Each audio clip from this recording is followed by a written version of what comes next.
Good morning everyone. हमारा +2 public administration का first chapter चला हुआ है और आज का हमारा टॉपिक है मुख्य कार्यपालिका के प्रशासनिक कार्य। पिछले लेक्चर में हमने जाना था कि एक मुख्य कार्यपालिका को कौन कौन से राजनीतिक कार्य करने होते हैं। तो आज हम पढ़ेंगे एक मुख्य कार्यपालक को कौन कौन से प्रशासनिक कार्य करने होते हैं। तो हमारा फर्स्ट पॉइंट है प्रशासकीय नीतियों का निर्माण करना। देखिए, जो प्रशासनिक नीतियां हैं उनका निर्माण करना या उनका निर्धारण करना जो मुख्य कार्यपालक है उसका एक महत्वपूर्ण दायित्व है। तो समय समय पे जो मुख्य कार्यपालक है वो प्रशासनिक नीतियों के निर्माण हेतु जो प्रशासनिक अधिकारी है, जो प्रशासनिक कर्मचारी है, उनको आवश्यक दिशा निर्देश जारी करता है। और जो कार्यपालक के द्वारा दिशा निर्देश जारी किए जाते हैं ये प्रशासनिक अधिकारियों और कर्मचारियों के लिए मार्गदर्शन का काम करते हैं। वैसे तो जो कानून निर्माण का कार्य है ये विधायिका का होता है, लेकिन फिर भी उन जो कानूनों का विवरण है वो मुख्य कार्यपालक के द्वारा तैयार करवाया जाता है। नेक्स्ट पॉइंट है हमारा संगठन के विवरण का निर्धारण। देखिए, जो संगठन होते हैं, जो प्रशासनिक संगठन होते हैं, ये कई तरह के होते हैं, जैसे विभाग है, निगम है, आयोग है। और जो इन संगठनों की जो स्थापना है वो विधान पालिका के द्वारा की जाती है। लेकिन जो इन संगठनों के आंतरिक निर्णय लेने की जो जिम्मेदारी है, आंतरिक निर्णय लेने की जो उत्तरदायित्व है, रिस्पॉन्सिबिलिटी है, वो मुख्य कार्यपालक की होती है। तो मतलब क्या हुआ, मुख्य कार्यपालक अपनी इच्छा से इन संगठनों के अंदर कोई भी बदलाव कर सकता है, कोई भी सुधार कर सकता है। संगठन में कौन व्यक्ति क्या काम करेगा, किसकी क्या भूमिका रहेगी, किस व्यक्ति को क्या पद मिलेगा, इन सब चीजों का निर्धारण मुख्य कार्यपालक के द्वारा किया जाता है। नेक्स्ट पॉइंट है हमारा निर्देश जारी करना। क्या है? निर्देश जारी करना। अब देखिए, किसी भी सरकारी आदेश को सार्थक और प्रभावी बनाने के लिए समय समय पे निर्देश जारी करना बहुत ज्यादा आवश्यक होता है।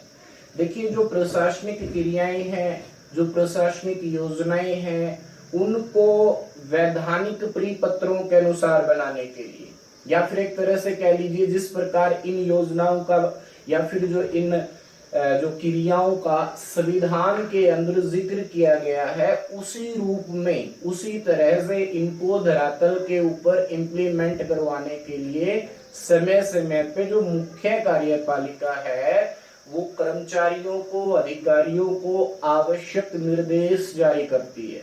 और जो ये निर्देश जारी करने का एक उद्देश्य ये भी होता है कि जो प्रशासनिक अधिकारी और कर्मचारी है उनके काम में एक रूपता लाना।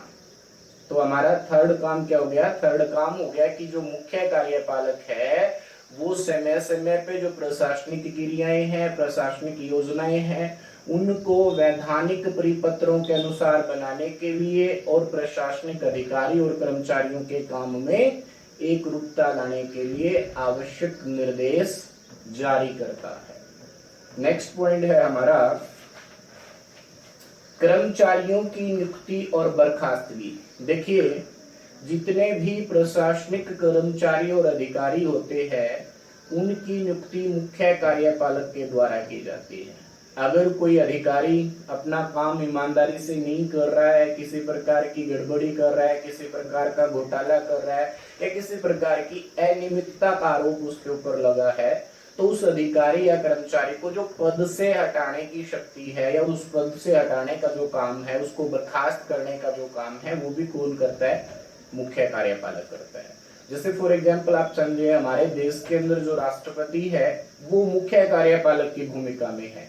तो जो देश के अंदर जितनी भी महत्वपूर्ण नियुक्तियां हैं, अगर हम सुप्रीम कोर्ट के मुख्य न्यायाधीश की बात करें या अन्य न्यायाधीशों की बात करें, राजदूत की बात करें, राज्यपाल की बात करें, तो ये जो सारी की सारी जो महत्वपूर्ण नियुक्तियां हैं ये राष्ट्रपति के द्वारा की जाती है।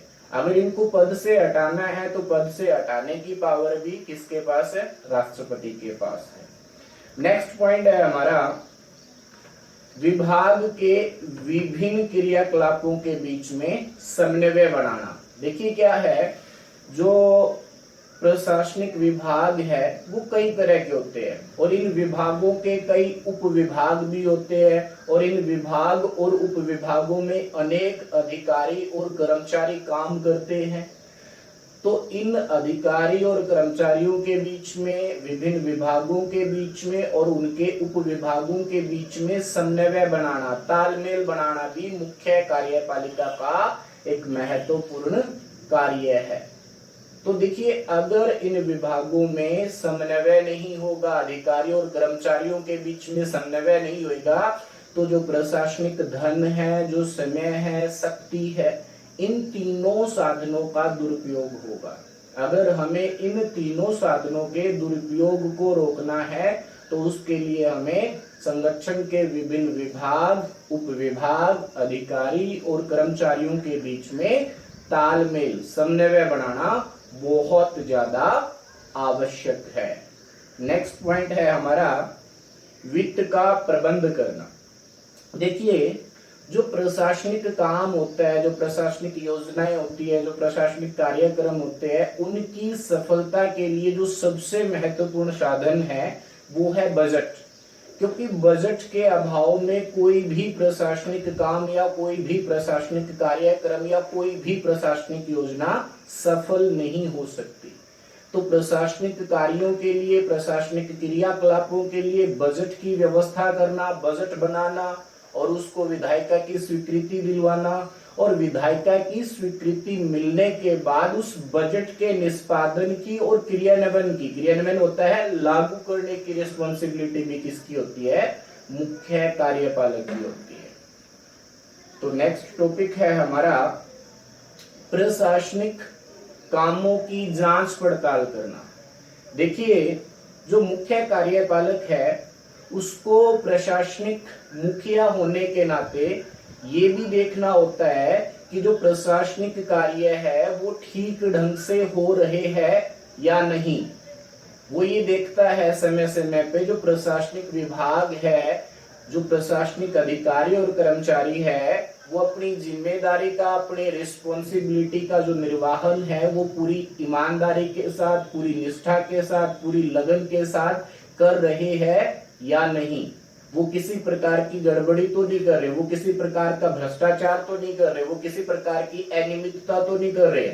ये देखना भी किसकी रिस्पॉन्सिबिलिटी है, ये देखना भी किसकी जिम्मेदारी है? मुख्य कार्यपालक की जिम्मेदारी है।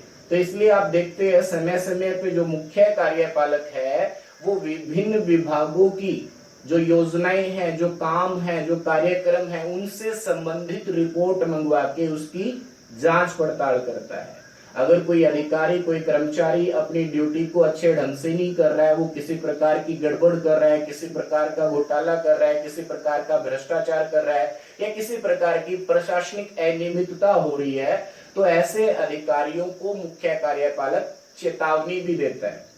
और कोई अधिकारी अगर अपना काम अच्छे से कर रहा है, बढ़िया ढंग से कर रहा है, पूरी ईमानदारी के साथ, पूरी निष्ठा के साथ कर रहा है, तो उसको प्रोत्साहित भी करता है, उसकी प्रशंसा भी करता है। तो एक काम क्या हो गया मुख्य कार्यपालक का? जो प्रशासनिक काम है, जो प्रशासनिक कार्यक्रम है, उनकी जांच पड़ताल करना कि भाई जो प्रशासनिक क्रियाएं हैं उनके अंदर किसी प्रकार की अनियमितता तो नहीं है। ये भी एक मुख्य कार्यपालक का महत्वपूर्ण कार्य है।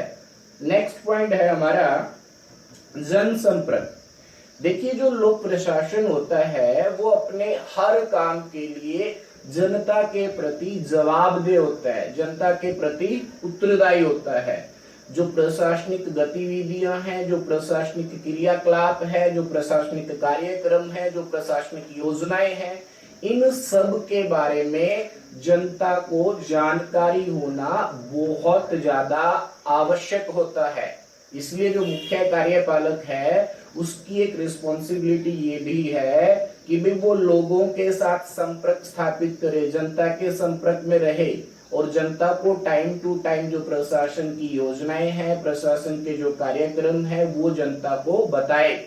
क्योंकि हम एक लोकतांत्रिक व्यवस्था में जी रहे हैं और लोकतांत्रिक देश के नागरिकों को यह अधिकार होता है कि सरकार है, जो प्रशासन है, वो उनके लिए क्या कर रहा है उस चीज की जानकारी उनको होनी चाहिए। और इसका माध्यम है जो जनसंपर्क है। जनसंपर्क का जो माध्यम है वो है रेडियो है, टीवी है, समाचार पत्र है, रैली भी हो सकती है। भाषण के माध्यम से जो प्रशासनिक अधिकारी है वो अपने प्रशासन की जो उपलब्धियां हैं, अपने प्रशासन के जो कार्यक्रम है, अपने प्रशासन की जो सफलताएं हैं, वो जनता तक पहुंचाते हैं जनसंपर्क के माध्यम से।